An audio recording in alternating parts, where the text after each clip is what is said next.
Morning, everyone. Welcome to the Utah Court of Appeals. I'm Judge Ryan Tenney. I will be chairing today's panel. Please be joined by my colleagues, Judge Michelle Christensen-Forrester and John Luthi. We have two cases set for argument today. First is In Re N.E. If counsel could go ahead and enter your appearances, we will start there. Good morning, Your Honors. Heath Hackey with the Office of the Guardian Ad Litem. Welcome, Mr. Hackey. Alicia Giles, Office of Guardian Ad Litem. Welcome, Ms. Giles. Sonia Chechik for the Mother FLE. I want to make sure I got your name right. Say your last name again. Chechik, Sonia Chechik. Welcome. I reflexively say, I think you've both been here before, but I don't think I get to reflexively say it today. We allot 15 minutes per side per argument. There's a clock at the podium. It works backwards. If you get to the end of your time and you're at zeros, but we're still asking questions, don't feel like you need to ask our indulgence to keep answering the questions. As long as we're asking questions, feel free to keep going. If there are no pending questions and you're at zeros, it's probably time to wrap up. Are there any questions before we begin? Okay. Seeing none, we'll begin with the Guardian, Mr. Hackey.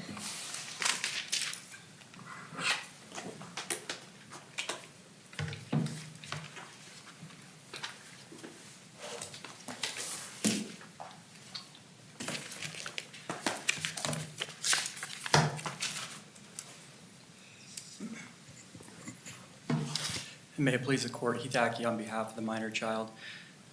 First of all, I want to thank Your Honors for your attention to this matter today. This is an important case for child welfare. This case represents a case where the juvenile court had made significant findings that termination of parental rights was in the best interest of the child. But nevertheless, because of a misinterpretation of the statute, had actually concluded. Before we get into that, I just want to make sure that I'm sort of understanding the baseline contours. The fight here seems to be about termination plus adoption versus permanent guardianship, right? I want to make sure that I've got in my head straight why the guardian thinks that matters. What are the things that can't happen in a permanent guardianship scenario that can happen in the adoption scenario? What's the fight about is what I'm trying to make sure I've got. Well, it's not really our fight or what my opinion is. In my view, it's what the court made findings to, and I think that the court was in a better position than I to make those findings. And specifically in this court, the court made several findings that termination was in the best interest of the child. The court went to the harm that the mother had on the child's needs for stability, the placement's ability to be more protective through an adoption. And as the court's aware, the court to dismiss these categorical concerns based on, in my view, its first. Okay, before getting there, and we will definitely get there. This does kind of bleed into the broader problem here, though. If what's animating the juvenile court is stability interests, the ability to protect from mom or drug relapses and the like, and they have a permanent guardianship, why does the permanent guardianship alone not allow them to keep mom away if she's relapsing and the like? This is one of the things I'm trying to figure out about this case is if the fight is about permanent guardianship versus adoption, but they've got a permanent guardianship and there's some worry about mom, doesn't the permanent guardianship allow them to keep mom away? Not in the juvenile court's opinion. Okay, walk me through that. That's the thing I'm not. So if you look at the juvenile court's findings specifically, she made specific findings that the termination of parental rights was in the best interest of the child. And I'm starting on pages, let's see, and why adoption was better. Specifically on record 593, going into record 594, record 595, 596, and then the first paragraph of 597, the court went through the statutory factors as required under section 80-4-303. Which she thought didn't apply, right? She did, well, no, 80-4-304 she thought did not apply, even though that, again, was another mistake as a matter of law because relatives have foster placements, and the sort of concluded, well, this doesn't apply because it's not strictly a foster placement, they're not related.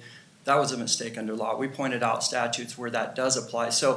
But we also made the argument, and I think it was fair, that the court's findings actually did make those findings, even though she was saying even if it didn't apply, I could still make those findings. So, Judge Tenney, to answer your question, the court went through all of the statutory factors, and that's what they're designed for, is to say why termination of parental rights is better than permanent custody and guardianship. And the court already did the work and made those findings. Just putting aside her order for a minute, can't someone who has a permanent guardianship decide who does or does not interact with the child? I guess it's the visitation component. Is that what's really driving this? She was concerned about the visitation component, and I think specifically on, and I'll quote the finding. And I know this is preliminary to the issue that's been briefed. I just wanted to wrap my brain around it so I understood what Yeah. was animating all this. Is that what this is really about? Is the ability of mom to request visitation? Yeah, and if I can quote, Your Honor, Yeah. from the findings at 594, the court said, adoption would put the grandfather, Miss Orbis, in firm control, which would not be the case with guardianship. The court believes that the child's needs would be best served by the highest level of stability and legal protection for permanent placement, but with the evidence presented under prevailing case law, it cannot conclude by preponderance of the evidence that it is strictly necessary. So the court at that point is saying adoption is best, and several times throughout its findings, actually, it's saying that termination was in the best interest, so I quoted it there. The one that you court- just read, what paragraph number is that? I've got those. Sorry, Judge. Are you talking about the one I just quoted I think from? it's at the top of 597. It's- don't have well, the what I record just number on quoted my from copy. was actually on record 594. And I don't have the record. That's numbers. okay, because it's the last paragraph on 594, the last complete paragraph, and it's the last sentence of that paragraph. What's the numbered paragraph? Oh, it's not numbered. Oh, It's not okay, numbered. okay, that's fine. It's on Thank you, page 33. thank you. That's- And then again, at record 597, and this is the last paragraph on page 36 of the findings, 597. Regardless of how parents manipulated to get here, the child is in a placement that provides her the least restrictive alternative to permanent determination of parental rights. Excuse me, that's not the one I was looking for. Okay. Actually, let me redirect the court to record 599, paragraph number 2. She's referring to the arguments of the state and the guardian ad litem that specifically discussed permanent custody and guardianship over adoption, providing more stability and to prevent from harm. The court is agreeing at this point with that argument and saying, in fact, in this case, the fact that the child is with relatives who are willing to accept permanent custody and guardianship, who believe at least at this moment they can work cooperatively with the parents, will be given far more weight on appeal. And then the court goes on to say, DCFS believes adoption would provide the most control and stability for both the guardians and the child, and that it's beneficial in heading off future contact and triangulation as the parent ages. And then the court says the court believes that this is true. So the court is talking about stability, preventing harm, triangulation, and that when a parent doesn't have the same residual rights under a permanent custody and guardianship situation, and it's not my opinion, it's what the court found in this case. And I want to make it clear at the beginning, we're not challenging the court's findings. I want that to be unequivocally clear. As to the best interest findings, we are not challenging those findings or the court's weighing of the statutory factors under 80-4-303 or 304 in the first instance. And I'm hoping this is answering your question, because as to those, the court very clearly found that adoption was the goal or the outcome that actually promoted the child's best interest. That was the preferred goal, given the nuances and the specific needs of this child.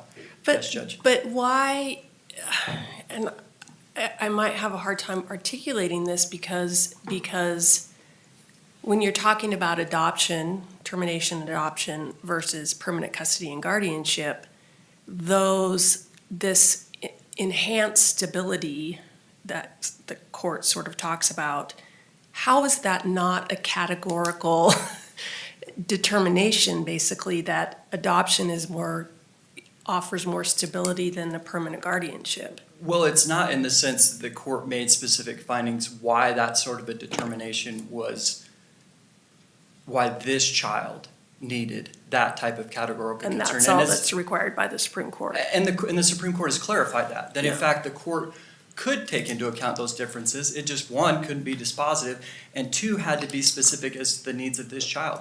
And in fact, in this case, the court made very specific findings that this child needed enhanced stability. But then all of those findings, this is where it gets in my other argument, the court characterized it as a strictly necessary analysis.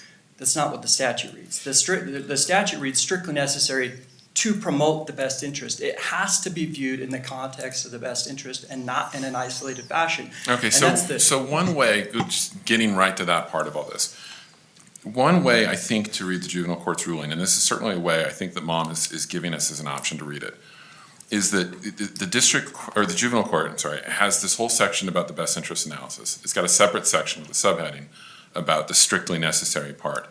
And one way to sort of read this thing holistically is to say what the juvenile court is really saying is that if all these other factors say that it's not in the best interest of the child to terminate, but the strictly necessary component does, that if you put that into the mix, then the end point is that it's not in the best interest because of this sort of subsidiary factor. In other words, if you view that separate subsection as being a subsidiary factor, then you can read the whole ruling as the juvenile court saying it's ultimately not in the best interest to terminate because of that factor. Why is that the wrong reading of what it did? And it's the wrong reading for this, if I can push back, Your Honor. Please, no, please, yeah. Because it's entirely compartmentalized. If you read its heading under strictly necessary, it never mentions best interest whatsoever. If you look at its consideration of feasible alternatives, which as we know from BTB, it says you have to consider feasible alternatives if they both equally protect and benefit the child. So when you compartmentalize, not only in form on paper, but in substance in your argument, you create a lot of errors because you're considering it in a vacuum. And that's problematic because it creates a situation where a court can just simply find, well, permanent custody and guardianship is there, I'm gonna order it. And so, yes, the court did it under a separate section in this case, but what the court also did is substantively did it different because it made all of the findings under 80-4-303, it made all of the findings under 80-4-304, and then it rejected those entirely and did not reconcile those. And if you look at the court's language in that section regarding strictly necessary, the court simply said strictly necessary, that it's not strictly necessary to promote, didn't say promote, actually, that's the problem. It just said it's not strictly necessary. Well, if that's the legal standard, all one has to do, regardless of the best interest of the child, is just say that there's an alternative there and that it's not strictly necessary. But that's not the way the 80-4-104 sub 12-2 reads. It So says if- strictly necessary to promote the best interest. So the legal error, as I understand it, that you're giving us is that the district court, I keep saying that the juvenile court misunderstood sort of the analytical framework. If we send it back, would the juvenile court have the ability to look at the strictly necessary component as being part of the best interest mix and get to the same place? No, because my response there is twofold. One, the work of the trier of fact is done in this case. We're not challenging the court's findings. That's why you would send it back to look at the court's findings. But do you agree that even under your version of the statute, the strictly necessary component is part of the question? Yes, under mine, but So if it's part of the question, and then I'll give you a full crack at it. Yeah. If it's part of the question, and you're right, we've got all these best interest findings where the juvenile court says it's not in the best interest to terminate.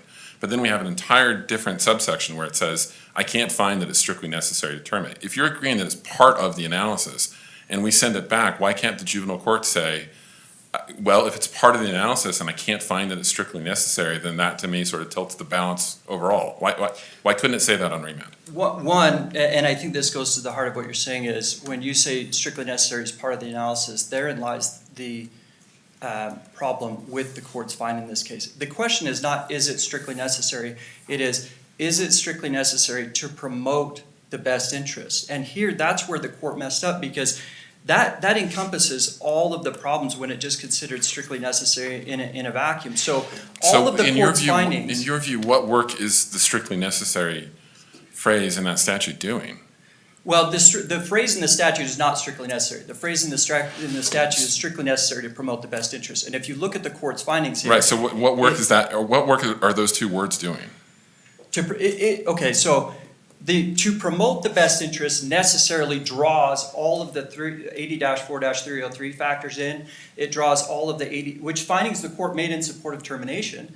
It draws in all of the considerations under 80-4-304. And when considering feasible options, it requires the court to draw in the best interest analysis where it finds termination into the feasible alternative analysis and say, what findings here are offsetting all of these findings I just made? But instead, the court considered it in a vacuum, so that it's a fundamental difference that the court didn't say strictly necessary to promote the best interest, because it divorced the best interest analysis from the strictly necessary analysis. But if the juvenile court was laboring under a misapprehension about how the statute works, and we send it back and we give clarification about how the statute works, why, I'm back to, to that question. Why couldn't the juvenile court look at this whole stew and say, you know, these other factors suggest that it's not in the best interest of the child, but I still don't think it's strictly necessary in the best interest of the child. Because the court already found it was in the best interest to terminate. But the then when it got relative. to the strictly necessary label, it specifically said it couldn't find that it was strictly necessary. Applying the wrong statutory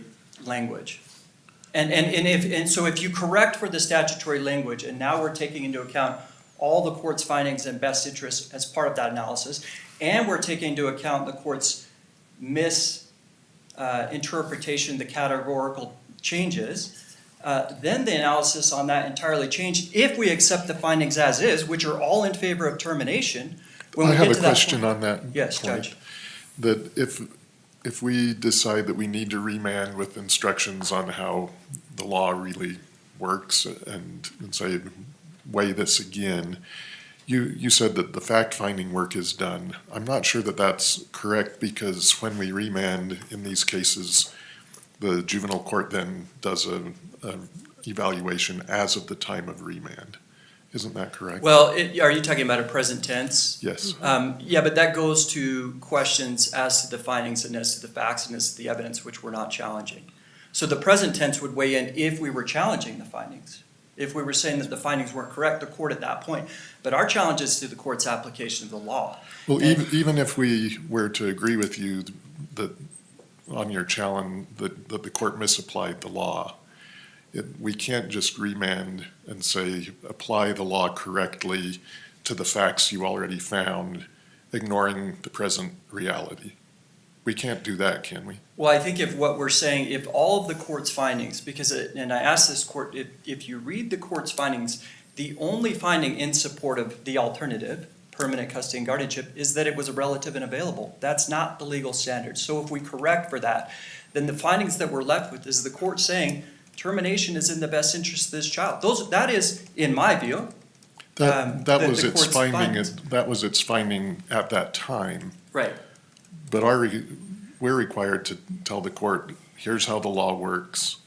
Now, apply it as of the time of remand. And the situation on the ground may or may not have changed, but the court can look at the facts anew, can't it?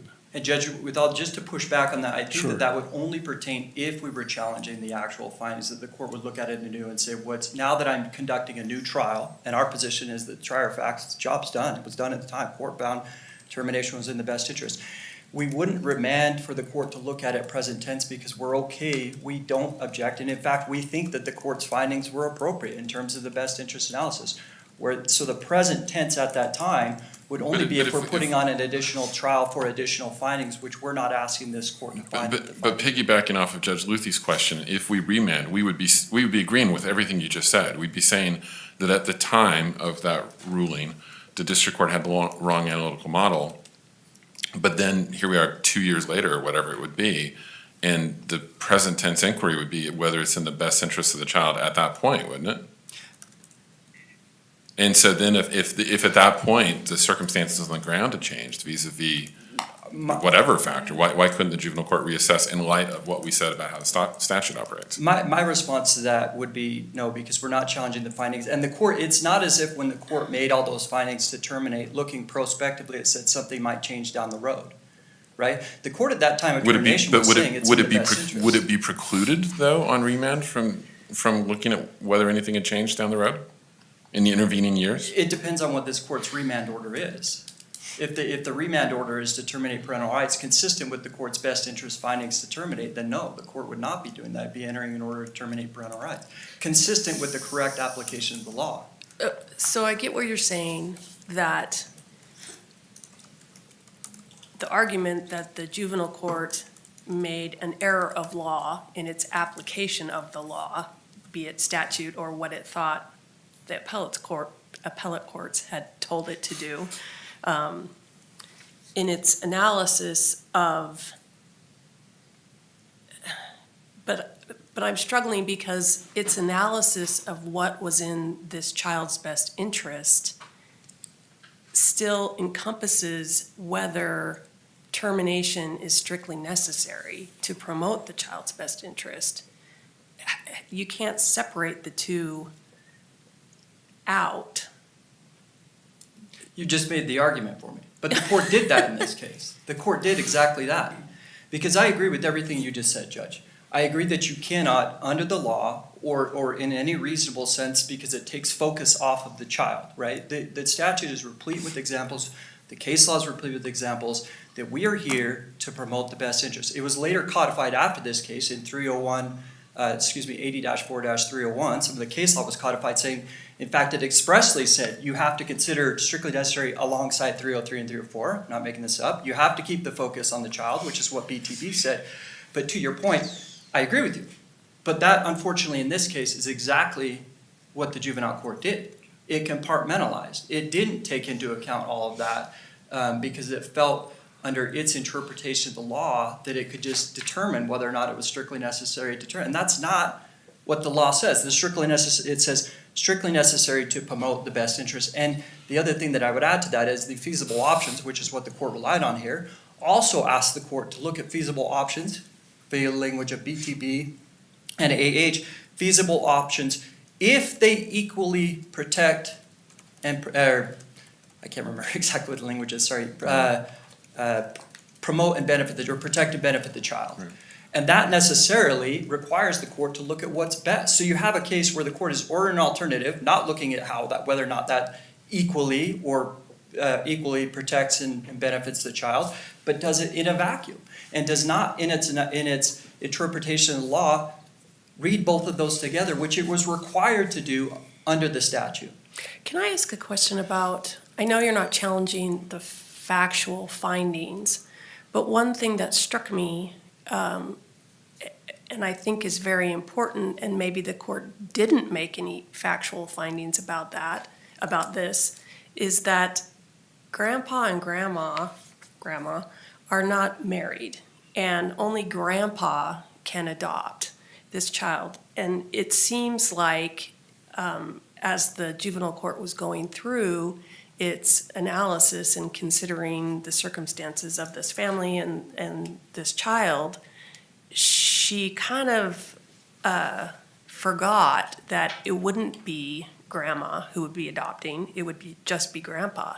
Grandpa didn't even testify at the trial, and the court didn't make any findings about how grandpa really related to the child, other than they have a good relationship, but it's grandma who's providing all the care.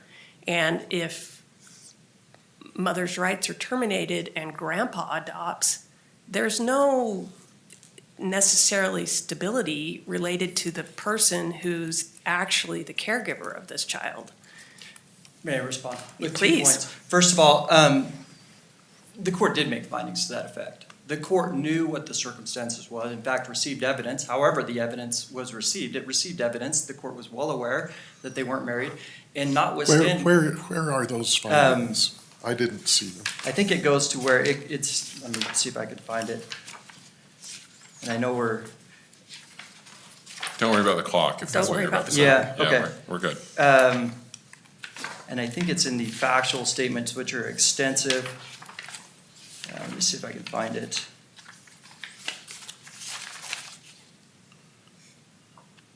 Okay, record 582 at paragraph 53, Your Honor.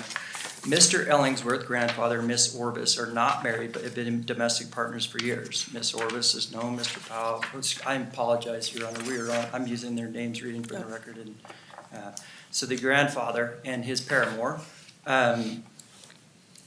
were together, and that set forth. I'm not sure paramour is quite the right word there, but, I mean, they've been together for 30 years. I'm content with whatever characterization Your Honor wants to label it. I see that in that paragraph 53, it acknowledges that they are not married, but that they have been together Yeah. for a long time. Are there any findings or analysis with regard to the possibility of adoption Not- under those circumstances? Not that specifically, but my point to Your Honor was that was before the court, and even though that was before, it's not as though the court, when you say that the court forgot and that this might not happen later down the road. But it that doesn't goes- seem to account for it in the legal analysis later on, unless I missed it. I may I have think it missed it. does insofar as the court says that taking that into account and then saying notwithstanding terminations in the best interest. And my other point too. But this seems to be a really pivotal point factually, because if the point that the Guardian is making sort of writ large in this case is the stability interests of this child are best served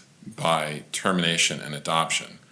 And if it turns out that everybody's agreeing that the person in this child's life that would be best equipped to adopt would be grandma, but grandma can't actually adopt if there's termination, then doesn't that sort of change the whole landscape vis-a-vis whether permanent guardianship versus adoption is really in the best interest of the child? I want to correct one thing, Your Honor. Please, First of all, yeah. you had indicated that GAL believes termination's in the best interest. I'm saying that's what the court found. And to answer your question, we know under existing case law that the court doesn't have to have an adoptive home to find that termination's in the best interest, and the court did exactly that. But if we terminate mom's parental rights, and the goal then is to have someone adopt the child, and the Right. person that everybody on the facts of this case seems to think is best equipped to adopt the child actually can't adopt the child, doesn't that seem to change the whole construct? Well, the court is saying termination's in the best interest, and I think what that poses is a hypothetical that goes beyond the findings in this case, and I don't know what that is. Maybe grandma and grandpa get married, maybe grandma adopts, maybe grandpa does. But I'm saying if I'm looking just at the court's findings, which was that it's in the best interest to terminate, knowing full well that we don't Right, have but the court says that the reason it thinks that it's in the best interest of the child to terminate is because adoption is more stable. Correct. Right? Correct. So then the question is adoption by whom?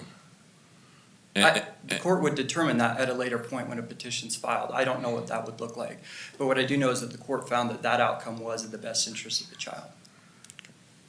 I understand, Your Honor, I understand. I understand the court's concerns. I'm saying that I don't. But this, think I that think, the was court Judge reached- Christensen Forrester's point, is it does feel like when the court gets to sort of the rubber meets the road part of this ruling, it does just not talk about this. And it sort of has shades of, did the court miss this when it got to page 30 or whatever it was? Because it's just sort of lingering out there, and Mom makes a big point of it in the brief. And it's just kind of lingering out there, and I don't quite know what to do with it. But if mother is challenging the court's findings, I think that makes sense. But we on appeal are not challenging the court's findings. We're challenging the court's application of the law. So I think the question is well placed if there was a challenge to the findings, but there's not. So then it would go back to the juvenile Correct. court. Well, I But you- think, I understand the court's Not point. under your- And I think, while I had a bunch of exciting things to say, I think I've covered it, and I'll yield the time at this point. I have But I one have last one more question. question too. So you may end up saying those exciting things. after. Yeah. You said that because you want to sit down. No. I'd like you to comment on the jurisdictional issue. Yeah. Okay. That's what I was gonna ask too. There does seem to be some intertwining of, if we're going to say, the juvenile court ended up saying guardianship would equally serve the child's best interest, in effect. But we don't know what that guardianship really is going to look like. Are those issues sufficiently intertwined, and are they part of the same matter? Are they part of the same case that we really don't have a final disposition to bring up on appeal? So I read the response in the case in the motion to dismiss for that reason, and it struck me as odd because it's the same position we would be in if the court terminated parental rights. The court has ongoing jurisdiction, and that would deprive the parents of ever appealing that until the court reached a final resolution. The fact of the matter is this case is fundamentally different than the case cited. In the case that was cited, there was both pending an adoption case and a termination case, and you had to terminate. The condition precedent to adoption was the termination of rights, so they existed together. Here, it's fundamentally different. You had a petition that was filed to establish jurisdiction under adjudication. The court resolved that petition. The time for appeal had ran on that petition. As a result of ongoing jurisdiction, the court had continual dispositional authority. Independently and separately, and with separate grounds and separate law, the state filed a separate petition to terminate parental rights. And the court reached a final resolution on that petition, so it was a final order. Yes, on a separate cause of action, there was a final resolution and there's still ongoing jurisdiction. But as to this petition, the state's request to terminate, there's a final order. And there's a lot of different reasons, but it is an entirely separate cause of action. If we were challenging the court's determination for permanent custody and guardianship, that might be a different scenario because then the court does have ongoing jurisdiction on that issue. But we're saying as to the petition that was filed, and had a final adjudication, that's been fully resolved. That's not going back before the court. It's not like somebody's going to ask the court once again to relook at that and then reconsider it down the road. I mean, they could file once again, but again, that would be a separate cause of action with separate grounds at that point in time. Does the question of whether termination is strictly necessary turn on the specific contours of the guardianship that may get put in place? Or does it turn merely on the idea that, the broader idea that guardianship writ large may equally benefit the child? Judge, I apologize because I'm going to ask you to restate the question, but Yeah, I it want to wasn't correct the very- court because you'd said strictly necessary, and I'm adamant today that the statutory language is strictly necessary to promote the best interest, because that is a fundamental difference between what the court did and what the law required. And I But if you can understand that. And I didn't mean to, I'm not asking Yeah. to correct, Judge, but I want it to be clear in the court's mind that I leave at least with that impression with the court, but if you I'm wouldn't not sure mind what I asking said, me but again. I was probably I- shorthand for that idea. If I can do my best and hopefully maybe respond and characterize your question and respond to it is it dispositive when it goes back on that issue of permanent custody and guardianship? If it's remanded, does that Well, here- change? Is that, I'm sorry. Well, let me try to articulate my question. In determining whether termination is strictly necessary to meet the best interests of the child, do we look at the idea of guardianship generally? That in this case, looking at all of the factors and the findings, can a guardianship equally meet the best interest of the child? Or does the court look at, and is required to look at, the specific guardianship that it's going to put in place? I'm going to put in place a guardianship with this couple, and there's going to be visitation on these terms, and there may be child support ordered on these terms, and will that I guardianship? understand the court's question. Well, first of all, the court didn't do that in this case. I think it made findings that that was a feasible alternative. And the way that the statutory language, at least on this case, reads is feasible alternatives that equally protect and promote the child. That's any number of things. It could be specific. The court very well could order it that day and make findings that this particular type of guardianship in this particular home was appropriate, or it can continue ongoing jurisdiction. In this case, it said that's the outcome, but left it open-ended, and then would make those findings at some later point. So I think that the court's not precluded from doing that, but in considering feasible alternatives, the alternative has to equally protect and benefit the child, and in this case, that's entirely inconsistent with all the best interest findings that the court had made. But to answer your question directly, I think that it's within the court's authority to do either. It just didn't do that in this case. And the reason I ask it in the Yeah. context of the jurisdictional question is, if the court does have to look at the particular guardianship that it crafts, it seems like then those are kind of intertwined, and maybe the inquiry isn't done until you've crafted your guardianship. Does that make sense? Well, yes, and I think that if the court had a final disposition on permanent custody and guardianship here too, I suspect that we wouldn't have the same argument from the other side, but I hope that answers Your Honor's question. Thank you. I was going to ask about jurisdiction, so. Okay, Good? okay. Okay, we've kept you well over, but that's our fault, not yours. Thank you for your answers. You'll have your full rebuttal time. We will hear from counsel for Mother.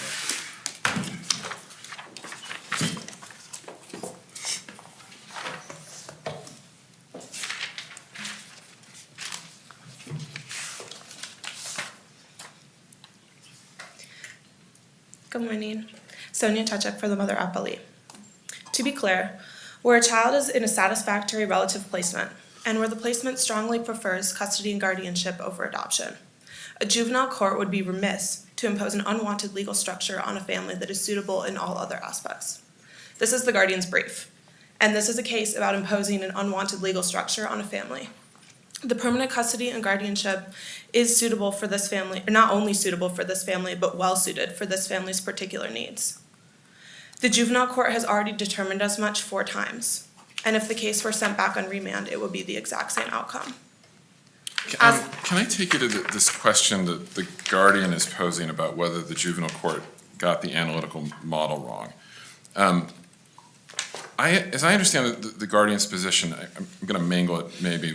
this much, but the guardian's position is that the juvenile court just misunderstood what's going on with the statute. And that if the question in front of the juvenile court is what's in the best interest of the child, and the juvenile court here seems to have thought that the strictly necessary thing was its own separate piece. Do you understand their position the same way? We agree with the guardian's characterization that strictly necessary is not like a separate third prong. Okay, so. However, that's Go not ahead. that's not what the court did. Okay, let me ask you about that. That's the thing I want to ask you about. When I look at the juvenile court's ruling on page 597, I'm seeing the same things that the guardian is flagging, which is that the juvenile court had an earlier section with a subheading about best interest of the child. And then it gets to page 597 and it's got a separate subsection, bold letters, all caps, which says alternative options and strictly necessary. Just from that structuring alone, why doesn't that suggest that the juvenile court really thought that strictly necessary was a separate piece? There's nothing that requires the juvenile court to make its strictly necessary finding in a specific way within the order. And as you said earlier, strictly necessary, you can think of it as like a subsidiary factor of the best interest analysis, or how we phrase it in our briefing is that strictly necessary is a burden on the way that we think about best interest. So there's all of the statutory factors that the guardian laid out that you have to consider when you're thinking about whether permanent custody and guardianship or termination is in the best interest of the child. And then strictly necessary helps you think about when those factors actually support the outcome that you're ordering. So it needs to be. But there is some way, I take the point. I mean, I phrased it to them as a question. I get the point, but there is also language lurking around in the juvenile court's order where it seems to be drawing a line anyway. I mean, it pops up in a couple of places. One of them, top of 597, is sort of the lead into that section. The court says the court's analysis of all the above factors, with the possible exception of child's desires, indicate the determination of parental rights and adoption is in child's best interests.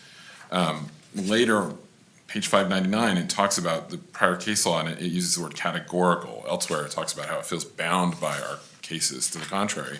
And then when it circles back at the end of all this, it again talks, page 600, quote, the court does believe that it is in the best interest of child to terminate the parental rights. And so if it keeps saying that, I mean, it makes it, I don't think this was an accident. The juvenile court says 3-4 times that it thinks it's in the best interest to terminate. But for strictly necessary, it does seem to suggest that the thing they're pointing to is a thing to be pointed to, which is court thinks these are somehow separate. I have two Fire away, points please. for that. Yeah, I know that was a long question. So first, I would direct you to the second sentence of, on the record, page 600 that you just read from. So it says the court does believe that it is in the best interest of the child to terminate the parental rights of mother. However, the court cannot find by clear and convincing evidence that it is strictly necessary to do so. It's this clear and convincing evidence part that's really important. Strictly necessary sets this burden that it may be in the best interest of the child to terminate, but if it's not clear and convincing that is like before we achieve this ultimate outcome of termination, if it's not clear and convincing that that's necessary, then it's not strictly necessary to terminate. And that goes into the second point here, which is that obviously the court was very concerned about if mother were to regain custody of the child or if mother were to have unfettered access to the child. But in these cases, the decision isn't between termination or not termination. The court made findings, though, that went beyond that. And I don't have record numbers on the copy I have, but I do have the page numbers of the findings and conclusions. Which page number? 23.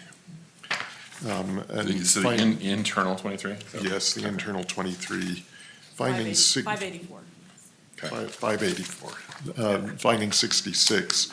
I won't read all of it, but the court makes findings about mother, there being a strong likelihood of her relapse, that makes finding that she's not being treated in any clinical sense, and that when she's engaged in substance abuse, she's deceitful, evasive, volatile, and non-compliant.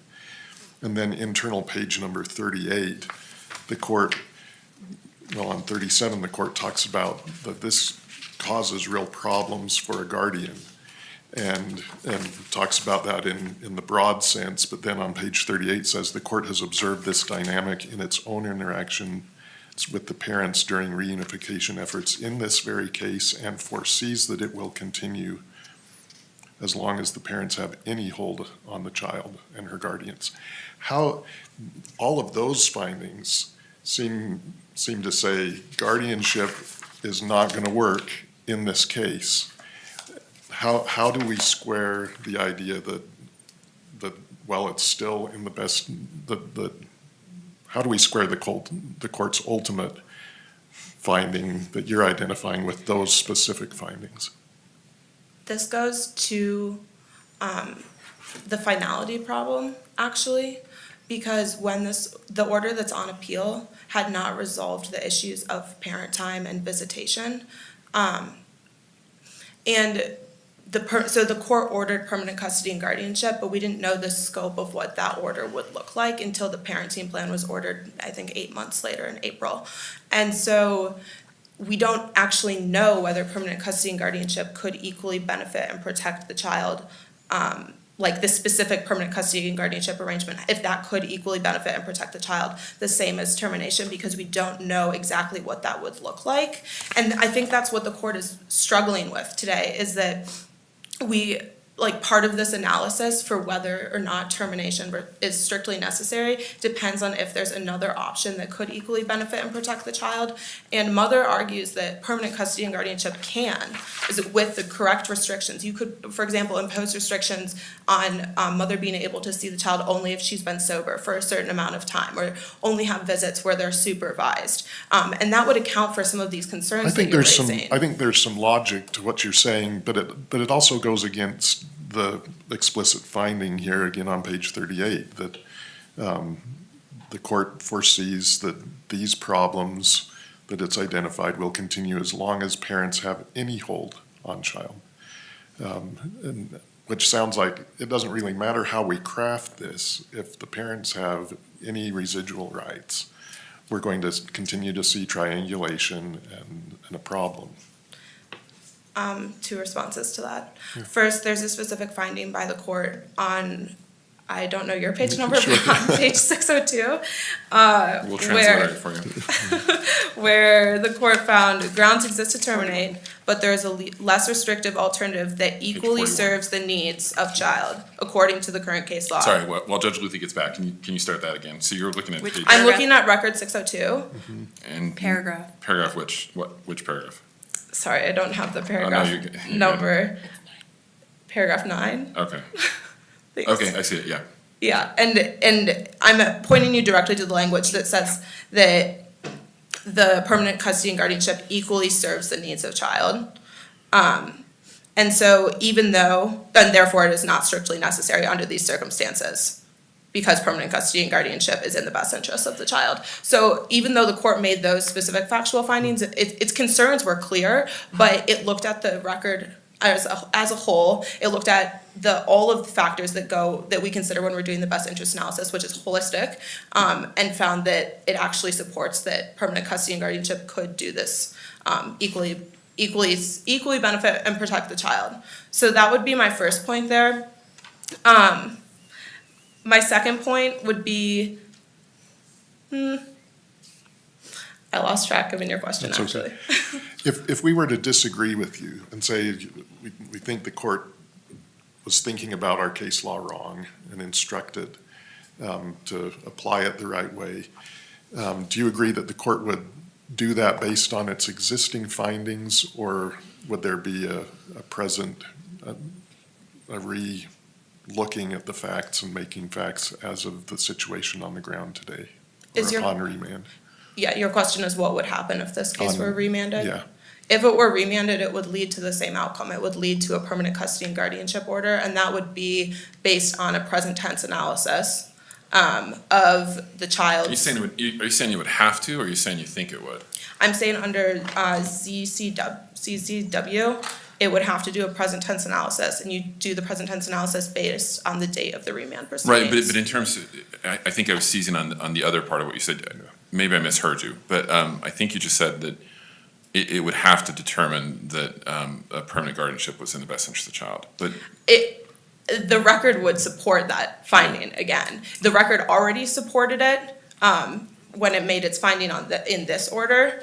And then. But you're making if- a prediction, you're not saying that the outcome It's not would be bound, it's not dictated. legally bound to make the same finding, but if it were to do a present tense analysis, the outcome would be the same, and that's because of the present circumstances. And even DCFS at this point has said that permanent custody and guardianship is the goal for this family.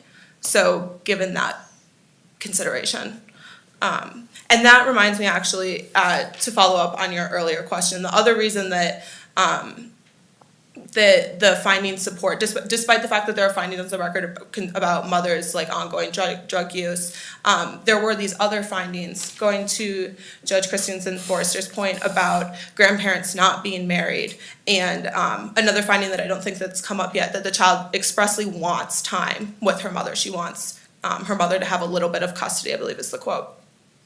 And those findings support the permanent custody and guardianship order, because permanent custody and guardianship in this case is actually the only But way. on this question, sorry to cut you off, but on this question about grandma and grandpa not being married, part of the response, as I understood it today from the Guardian, is that first of all, the juvenile court was very aware of it and enters that finding earlier in the order where it talks about the dynamic.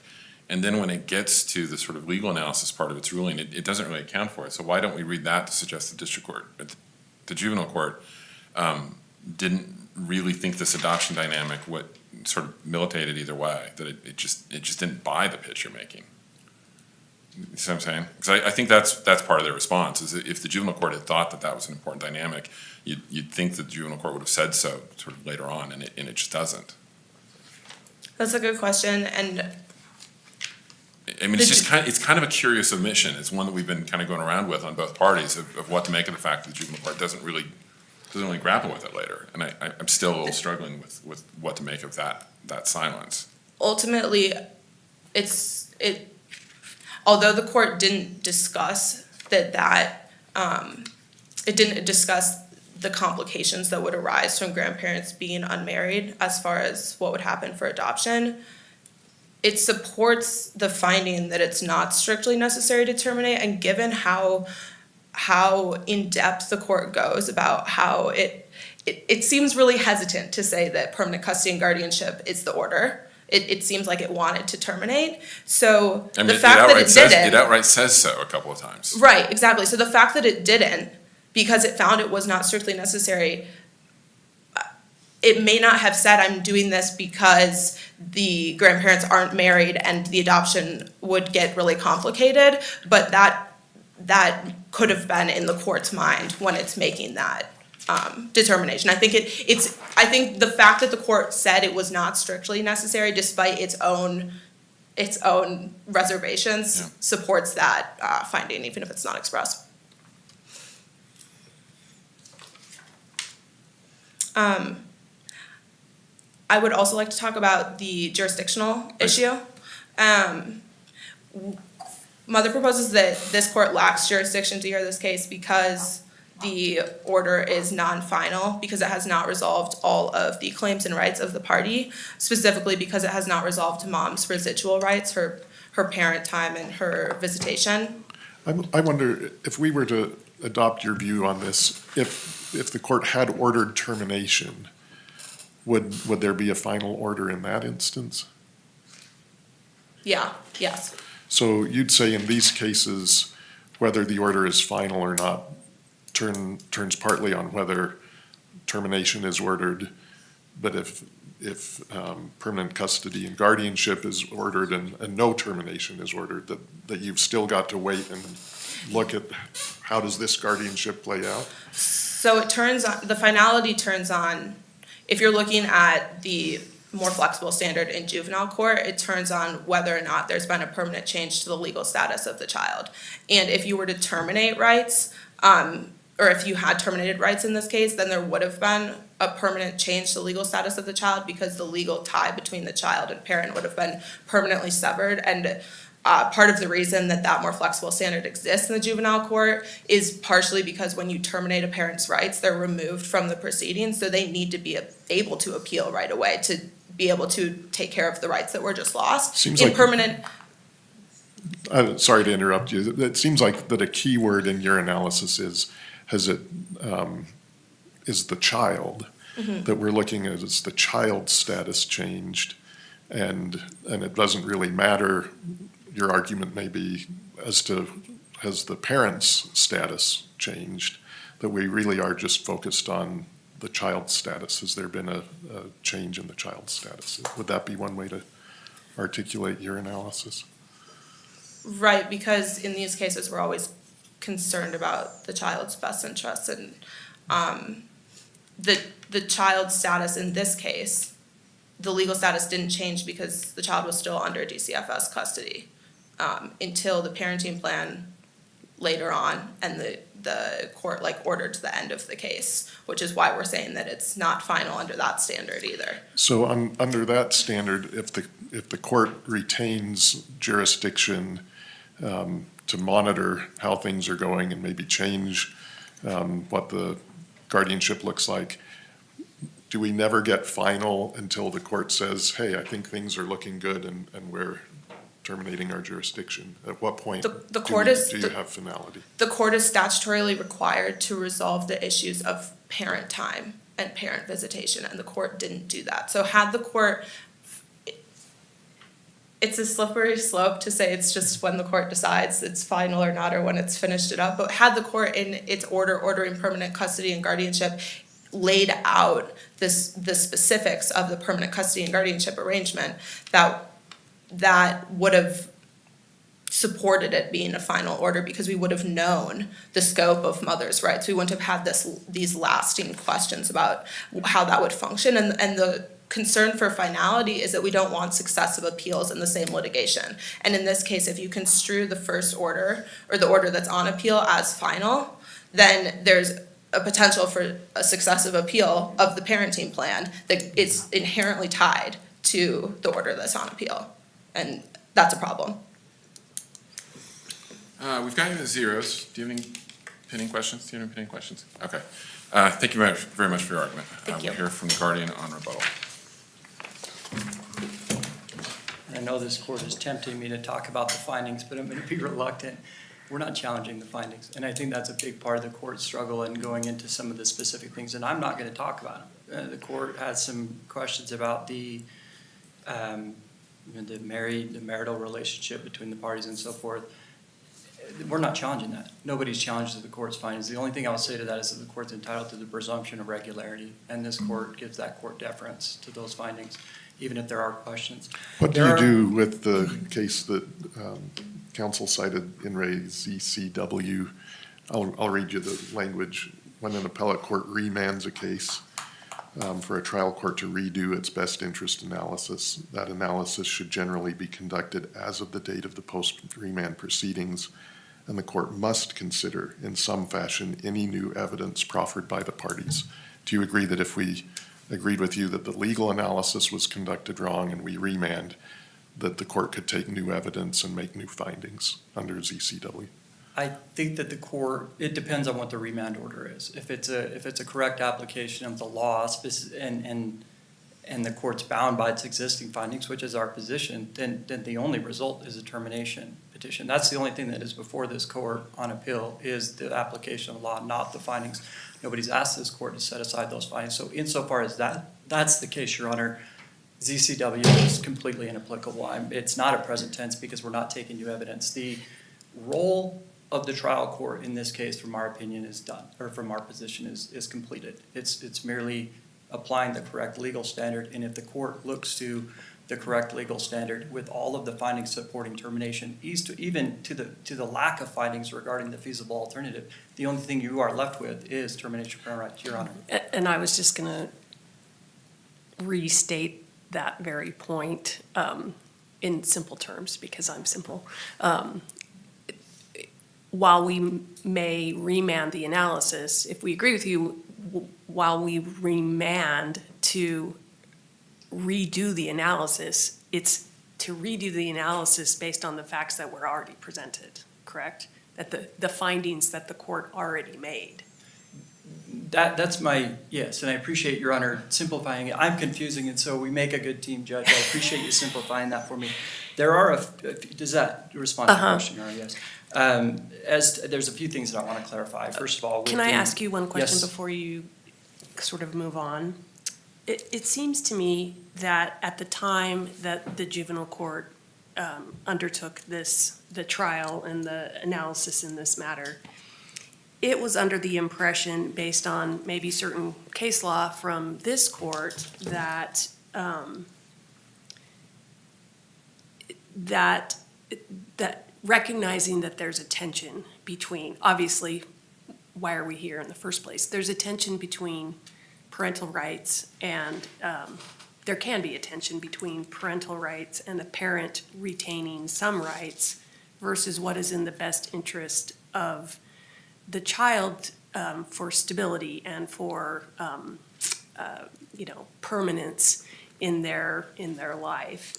And the court even recognizes that in this and other cases, the court has noted a trend of parents facing termination of their rights, deliberately disrupting the safe, stable, and long-term placement of their child in order to secure a placement that will not only call into question whether termination of their rights is strictly necessary. And that was sort of stated more in relation to the disruption of the foster family, right? And the court says this tactic is beneficial to parents, but jeopardizes the best interest of their children being fully and fairly considered by diminishing the value of certain placements. When you're talking about a relative placement and an adoption by a relative, is that same tension still there? Well, I think it's fact specific, and in this case, based on the court's findings, I think the court found that tension did exist with relatives and could exist. Specifically to this That was prospective as mother. well in that court's analysis, that Yeah. I believe that this continues, even with the current placement. And I also want to remind the court that the termination of parental rights doesn't mean termination of the parental relationship. It means termination of the legal relationship. And so it allows them, and I think this is clear in the court's findings, the protections, the added protections of them having total control without sacrificing the relationship. And the court even made findings to that effect. They are in total control of what the relationship is. So we have a tendency in the face of termination of parental rights to say everybody's going away. That's not it's not even the legal reality. It's not the reality for the case. It just changes the legal dynamic. And it was very so going to what Your Honor's, Judge Tenney's concern was earlier, is what is the fundamental differences? You hit the nail on the head. The court that's another specific example where the court was saying, in this specific case, this is a better permanency outcome because it provides better permanency, not in a categorical fashion, but very specific to the nuances of this child and this family and this dynamic. And so I do think that the court was concerned about the differences. To answer your question, yes, that tension might be there, and I think there was really a very real tension that impacted the court's determination as to its best interest findings in this case. I wanted to speak quickly to the petition because there's a few things I just wanted to correct, and I'll be brief. We're at zeros, but I trust your ability to be brief. I will be very brief, Judge. The biggest thing I wanted to point out is that we're not challenging permanent custody and guardianship. That would be entirely different. And when we say that, well, it's a final order if you terminate, but not if, that's looking at it through the lens of one party. The child has an interest in the best interest outcome, that's permanency. And if we accept that it's only a final order if we terminate, that means that the state, the guardian ad litem, would never be able to appeal an order that denies termination, even though it may be in the child's best interest. So I think that's legally inaccurate to state that. And then I wanted to, just quickly, there was a few things in the record. The biggest thing I wanted to correct. Real quickly, that's fine. Yes, the strictly necessary is not a subsidiary of the best interest analysis. It's part of it. That's the one point I wanted to make. It's holistic, and it's very clear in this case because if you say that, it has a tendency to take the attention off of what's the best for the child and focus on permanency outcomes, which is not what the statute allows. And I think with that, Your Honors, I probably could say more. I think it's in the briefs, and so unless Your Honors has any other questions, I'm happy to. I don't see any. Thank you for your time, Judge. Okay. Thank you very much, both of you, for your briefing, and thank you very much for your arguments today. It was a very well-argued case today, so thank you for that. And with that, the case will be submitted. I think we're going to stay on the bench for the second case. Yeah.